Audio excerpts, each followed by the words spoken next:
ये परिस्थिति कि हम किसी को चुनाव ही नहीं लड़ने देंगे, या ये परिस्थिति कि हम ताकतवर है, हमारे पास सत्ता है, हमारे पास आर्थिक बल है, तो हम किसी को कुछ नहीं समझेंगे, क्या इंदौर शहर की जनता को अब मतलब इसका असर आपके परिवार पे, आपके बच्चों पे, आपके भविष्य पे होगा कि नहीं होगा? हमारा अपना शहर है भाई। हो सकता है हम में कमी हो सकता है हम कमजोर हो सकता है कि अभी कांग्रेस का संगठन उतना ताकतवर नहीं है, ये सब बात हो सकती है। मैं इसको नजरअंदाज नहीं कर रहा हूं, न इसको कहीं इसके अपना मुंह छुपा रहा, पर इंदौर शहर के परिवारजन ये नहीं सोचेंगे कि इस तरह की हठधर्मिता क्या राजनीतिक माफिया को तो नहीं पन पा रही है? जहां राजनीतिक माफिया है वहां कैसी हालत है, ये आप लोग लिखते हैं, पढ़ते हैं, देखते हैं। तो मेरा बस इतना ही अनुरोध है कि इंदौर शहर को लेकर कांग्रेस पार्टी बहुत गंभीर है। नगर निगम में अखबार छापते हैं रोज, सही कई कि 100 करोड़ तक पहुंच गया घोटाला। क्या घोटाला है कि काम ही नहीं किया, बिल निकाल लिए और पैसे ले लिए। 100 करोड़ मतलब ये जो नगर निगम कई करोड़ों रुपए के कर्जे में जिसकी तनख्वाहें नहीं दी जाती है, उसमें 100 करोड़ रुपए का एक ऐसा 100 से भी ज्यादा जाएगा। और हम सर्वविदित थे, देखते रहते हैं, बिना कमीशन से नगर निगम में कोई काम होता है क्या? कोई पार्षद ऐसा है या कोई व्यवस्था अधिकारी ऐसा है या कोई भी बीजेपी का नेता ऐसा है जो बिना कमीशन पीसी लिए नगर निगम में काम करता है? और कैसा बन गया है हमारा शहर। मतलब मेरे पे मेरी कमियों पे गिनाने के लिए 10 सवाल है, पर मेरा अपना शहर है, इसलिए मेरी कमजोरी भी है, पर शहर इससे अच्छा हो रहा है। तो फिर आप सबका सहयोग चाहिए या नहीं चाहिए? इंदौर शहर का सहयोग चाहिए कि नहीं चाहिए? यहाँ के बुद्धिजीवियों का सहयोग चाहिए या नहीं चाहिए? तो कांग्रेस पार्टी ने कल की पूरी घटना को बहुत गंभीरता से लिया है। हम अपना दायित्व समझते हैं और उस दायित्व में बीजेपी को सबक सिखाना चाहिए। अब ये लड़ाई कांग्रेस की नहीं, ये लड़ाई इंदौर और भारतीय जनता पार्टी की, ये लड़ाई बीजेपी के अहंकार की और इस इंदौर की सभ्यता की, संस्कार की, मां अहिल्या के संस्कार की। मैं अनुरोध करता हूं, कांग्रेस तो चुनाव ही नहीं लड़ रही है, हमारा तो फार्म निकल गया, पंजा है ही नहीं उसमें, पर हम इंदौर के तो हैं, इस शहर के हैं, इसकी आत्मा के हैं। जो पार्टी जनसंघ के जमाने से शुचिता की बात करती थी, अलग तरह के एथिक की बात करती थी, अलग तरह के अलग अलग प्रकार के कई व्यवस्थाओं की बात करती थी कि हमसे अच्छा कोई नहीं, हम पार्टी ऑफ डिफरेंस की बात करती थी। क्या हुआ इस पूरी परिस्थिति का भैया? तो मैं अनुरोध करता हूं, मेरा आप सबसे भी करबद्ध निवेदन है, क्योंकि आप ही एक ऐसी व्यवस्था हो जिससे हम अपनी ये बात अब घर घर जानी चाहिए कि इंदौर की अस्मिता कैसे बचेगी, राजनीतिक अस्मिता।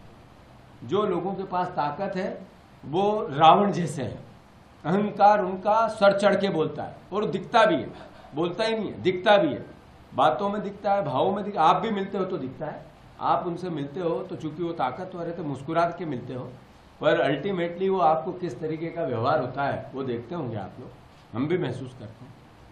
तो मेरा आप सबसे आग्रह है, कांग्रेस पार्टी ने बीजेपी को सबक सिखाना चाहिए। बीजेपी को सबक सिखाने के कई ऑप्शन है।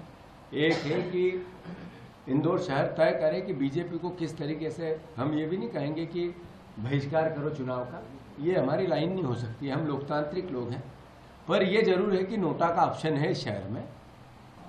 ये किसी को हराने जिताने की लड़ाई नहीं है, ये इस कृत्य को अगर क्रिटिसिज्म करनी है तो फिर हम सबको देखना पड़ेगा कि इतने निर्दलीय है। एक व्यक्ति जिसने सेना में था, रिटायर्ड हुआ, पूरी रात 10 बजे तक बैठा रहा, वो कहता है भैया मेरे पास मीडिया नहीं आई, थोड़ी देर आई और चली गई, मुझे फोन किया, मैं गलत नहीं हूं। मतलब कोई मैं आरोप प्रत्यारोप का विषय नहीं, पर ये कितनी बड़ी घटना थी कि एक आदमी कहता मैंने फार्म नहीं निकाला, मेरा फार्म साजिश से निकाल दिया। ये छोटा मोटा केस तो नहीं था, वो बैठा रहा उसकी पत्नी को लेके। फिर एक लड़के ने वो दिया, कई लोगों ने मुझे कहा कि हमें दबाया गया, किन 5 जो प्रत्याशी थे उनको मेरे घर रखा मैं। जब इस बीच में पता लगा तो कि ये फार्म निरस्त हो गया, तो मैं नेचुरल है, स्वाभाविक एक राजनीतिक दल जो बचा है उस ऑप्शन को कैसे बचाएं उस पर काम करेगा। तो हमने 4-5 जने को, कहीं ने रीना ने एक को रखा, एक को मैं, अपने घर पे 2 लोगों को मैंने बिठा के रखा और लोगों ढूंढ रहे थे। जैसे जो हैवानियत होती है उनको ढूंढने के लिए पूरी बीजेपी निकल गई कौन कहाँ है पकड़ो, इसको लाओ, उसके समर्थक को लाओ, नकली असली सही कराओ, कलेक्टर को बुलाओ। कलेक्टर कहता है वो बैठ गया, 4 बजे बाद भी घटनाएं घटती रही, 3 बजे बाद भी। मतलब ये हो क्या रहा है?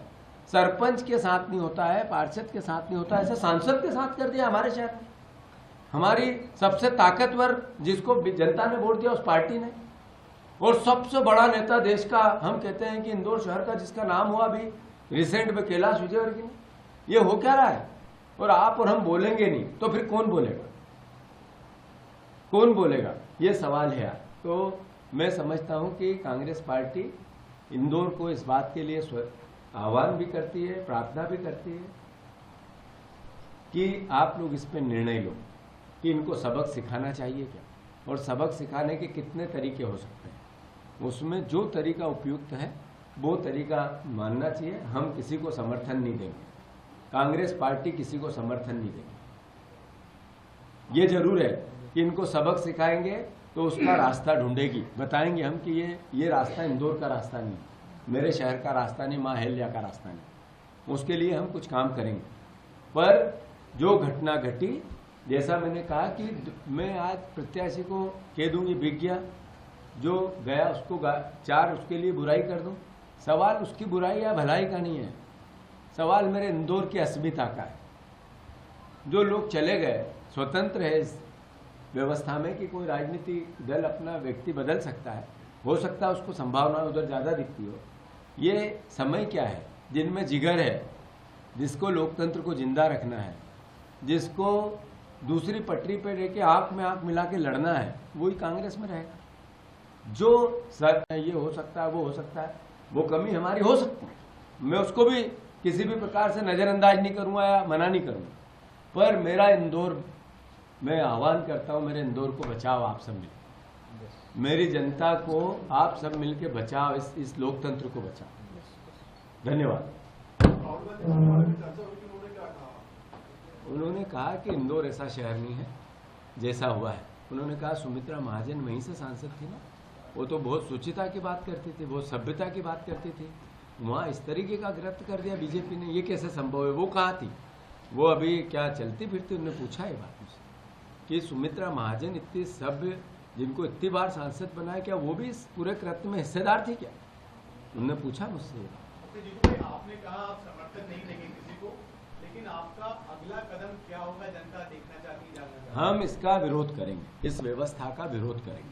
हम अभी पार्टी कार्यक्रम बना रही है, हम रैलियां निकालेंगे वार्ड वाइज, हम रैली एक बड़ी भी निकालेंगे। इंदौर के आम नागरिक से, आप लोगों से भी आह्वान करेंगे। ये कांग्रेस का कार्यक्रम ही नहीं है, क्योंकि हम सजग विपक्ष के लोग हैं, पर ये इंदौर शहर का कार्यक्रम। अब जो भी होगा, हो सकता है कि कौन लीड करे कौन नहीं करे, पर इंदौर को जागना पड़ेगा। अगर नहीं जागोगे तो हो सकता है कि आज हम शर्मिंदा हैं कि हमारा प्रत्याशी चला गया, उसके लिए दुख भी है, और सच में रात भर नींद नहीं आई। पर अगर यही चलता रहा, छोटी और ओछी बात के लिए मेरे पास, मैं समझता हूं मैं बोल नहीं सकता हूं, पर यही चलता रहा तो एक दिन आप भी, मतलब आज हम पे प्रहार है, कल आप पे होगा ही होगा, बच नहीं सकते हो। और बच जाओ तो अभी भी नहीं बचते हैं, कई लोग हैं उसमें। मैं आप लोगों को आरोप प्रत्यारोप में नहीं जाना चाहता, आप लोगों को सम्मान करता हूँ, आप हमारे शिक्षक हो, टीचर हो, पर जो यातना आप थोड़ी भोग रहे हो ज्यादा भोगोगे, और हम ज्यादा भोग रहे हो और ज्यादा भोगेंगे, और सबसे ज्यादा इंदौर शहर भोगेगा। धन्यवाद। बदलेगा, ताकत का नियम एक जगह नहीं रहेगा, ताकत एक जगह कभी रहती नहीं है। मेरा नियम नहीं है, आपका नियम नहीं है, संसार ये ईश्वर का नियम है।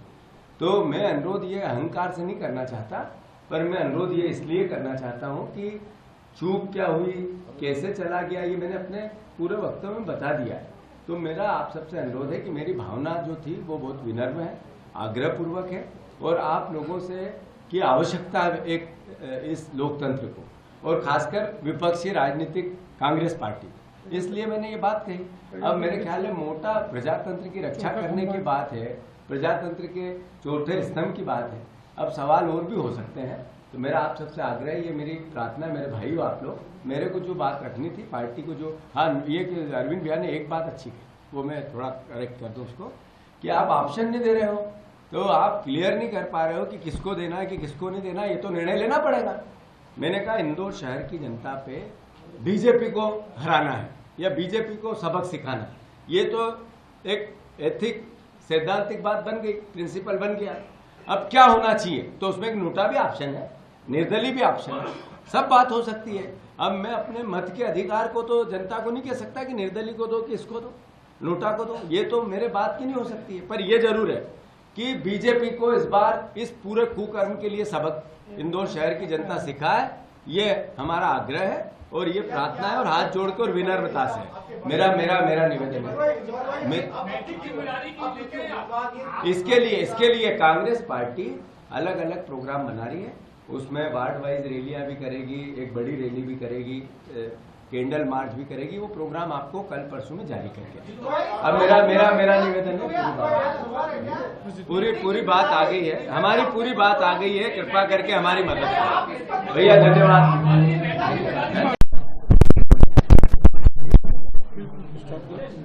आदरणीय साथियों,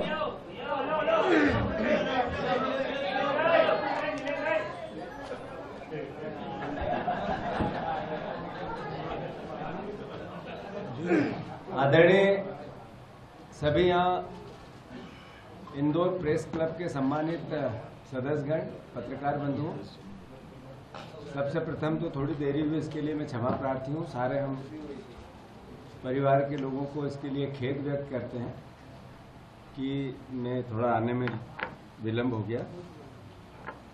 इंदौर शहर पूरे देश में जाना जाता है, पूरी दुनिया में जाना जाता है स्वच्छता के लिए।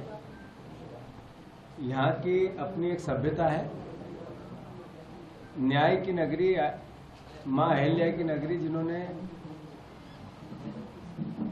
अपने बेटे को भी हाथियों के पैरों के नीचे चुनवा दिया था। ये कहानी और किस्से हम सुनते हैं। ऐसा शहर जिसने जब पानी की लड़ाई थी तो राजनीतिक दल और भावना लोग भूल गए थे, इस तरह की एकजुटता से पानी की, नर्मदा की लड़ाई लड़ी गई। जब स्वच्छता की बात आई तो पूरा इंदौर शहर एकजुट हुआ और दलगत भावना से ऊपर उठकर सबने, समाज के हर वर्ग ने और राजनीतिक हर दल ने इसमें अपनी सकारात्मक भूमिका निभाई। जितना स्वच्छ शहर है हमारा, उतना ही राजनीतिक रूप से प्रदूषित शहर भारतीय जनता पार्टी और उनके नेताओं ने कल इंदौर शहर को किया है। पूरे देश में आज चर्चा है इस बात की कि लोकतंत्र की हत्या में इंदौर शहर अव्वल है। पहले हम सुनते थे कि बूथ कैप्चरिंग होती है, फिर भारतीय जनता पार्टी प्रचलन लेके आई कि विधायकों को दल बदल करवाना है, खरीद फरोख्त करना। ऐसे ही 17 सरकारें भी इसी दौरान गिरी। सर्वविदित हो गया, आम चलन हो गया कि लोगों ने दल बदलने लगे और उत्सव जैसा, राजनीतिक उत्सव जैसा भारतीय जनता पार्टी इसको मनाने लगी।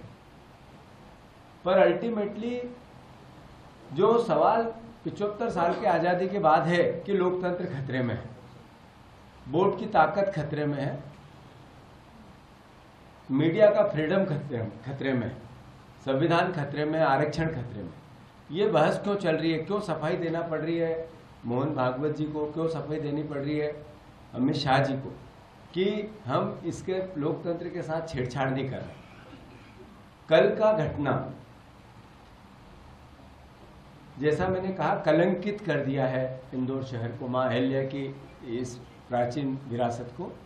और एक ऐसा व्यक्ति जिसकी जिंदगी के, राजनीतिक जिंदगी के 67-68 के परिदृश्य में है वो, और सब पद मिले उनको, देश और प्रदेश में उनको बहुत नाम मिला, वो अब गर्व महसूस करते हैं इस तरीके के कृत्य कर करके जो छुट भैये नेता करते हैं। मैं मानता हूं कि ये इंदौर शहर की जनता को जागना चाहिए और इंदौर शहर के बुद्धिजीवियों को कांग्रेस पार्टी ये समझती है कि जागना चाहिए।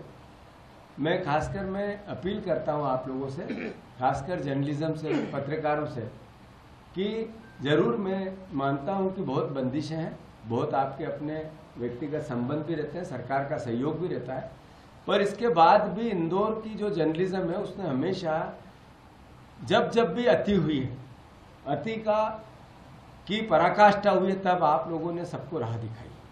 मैं इतना ही अनुरोध करता हूं कि कल की जो घटना घटी उसमें आपके सवाल हो सकते हैं, क्या हुआ, कैसे हुआ, बिक गया क्या, खरीद लिया गया क्या, दबाव आया क्या, कोई राजनीतिक प्रेशर था क्या, कोई संस्थागत प्रेशर था क्या, क्या उनके शिक्षा संस्थानों की कोई बात हो गई होगी क्या चूक हो गई, कैसे आपने चयन कर लिया, सवाल है आपके मन में। पर ये सवाल महत्वपूर्ण नहीं, महत्वपूर्ण है इस शहर के लोकतंत्र का कलंकित होना। क्या इंदौर शहर की जनता, जब बीजेपी को पता रहता है कि अभी हम नगर निगम में इतने भारी बहुमत से जीते, हम 5-8 हम विधायक हारे, इंदौर शहर की लोकसभा के बड़े मार्जिन से हारे, इंदौर जनता ने उनको स्वीकार किया, उनको समर्थन दिया, हमने भी उसको आत्मसात किया, हमने कोई हल्का और छोटा वर्डिंग नहीं दी कभी। इंदौर शहर ने जो जनादेश दिया उसको सर माथे पर लिया।